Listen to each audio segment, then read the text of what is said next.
പോലീസിലെ ജോലിഭാരവും മാനസിക സമ്മർദ്ദവും ആത്മഹത്യയുമാണ് ഇന്ന് നിയമസഭയിൽ പ്രതിപക്ഷം ഉന്നയിച്ചത്.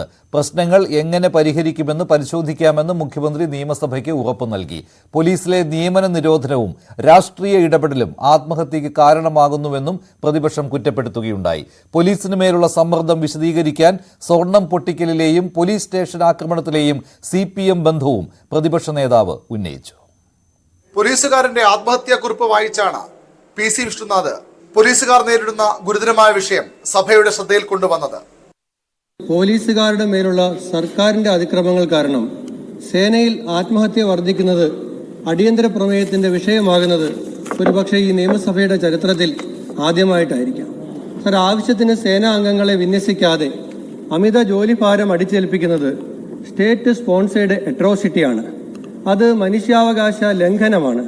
6 ദിവസത്തിനിടയിൽ ഈ സഭ സമ്മേളിക്കുന്ന ഇതിനിടയിൽ 6 ദിവസത്തിനിടയിൽ 5 പോലീസുകാരാണ് സാർ ഈ സംസ്ഥാനത്ത് ആത്മഹത്യ ചെയ്തത്.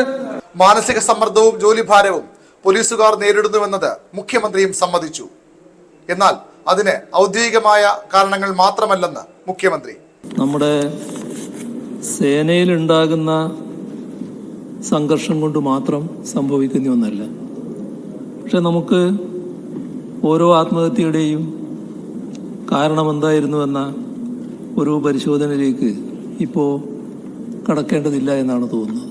പോലീസുകാരുടെ ജോലിഭാരം എണ്ണി പറഞ്ഞ് രാഷ്ട്രീയ ഇടപെടലുകളും ബാഹ്യ ഇടപെടലുകളും പോലീസുകാരെ സമ്മർദ്ദത്തിലാക്കുന്നുവെന്ന് പ്രതിപക്ഷ നേതാവ് സ്ഥാപിച്ചു. അവർക്കുണ്ടാകുന്ന മാനസികമായ പ്രയാസങ്ങൾ, അവരുടെ അമിതമായ അവർക്ക് മീതെ ഉണ്ടാകുന്ന സമ്മർദ്ദങ്ങൾ, ഇതെല്ലാം നമ്മുടെ ലോ ആൻഡ് ഓർഡർ നടത്തിക്കൊണ്ടുപോകുന്നതിനെ ബാധിക്കുകയാണ്. ഓരോരുത്തരല്ലേ ഇടപെടുന്നത്. അങ്ങ് എത്ര ഭംഗിയായിട്ടാണ് ഒരു സ്റ്റേറ്റ്മെന്റ് ഇവിടെ നടത്തിയത്. ബാഹ്യമായ ഇടപെടൽ കേരള പോലീസിലില്ലാന്ന് അങ്ങേക്ക് നെഞ്ച് കൈവച്ച് പറയാൻ പറ്റുമോ? ബാഹ്യമായ ഇടപെടലുകൾ കേരളത്തിലെ പോലീസിലില്ലെന്ന്. ബാഹ്യ ഇടപെടൽ ആരോപണം തള്ളിയ മുഖ്യമന്ത്രി പിണറായി വിജയൻ പോലീസുകാരുടെ ജോലി സമ്മർദ്ദം പൂർണ്ണമായും ഇല്ലാതാക്കാൻ കഴിയില്ലെന്ന് പറഞ്ഞു. എന്നാൽ മാനസിക സമ്മർദ്ദം കുറയ്ക്കാനുള്ള നടപടികൾ സർക്കാർ സ്വീകരിക്കും. അതിൽ പോലീസ് സേനയുടെ ഭാഗത്ത് എന്തെങ്കിലും പോരായ്മകൾ ഉണ്ടെങ്കിൽ അത് പരിഹരിക്കുമെന്നും മുഖ്യമന്ത്രി പറഞ്ഞു.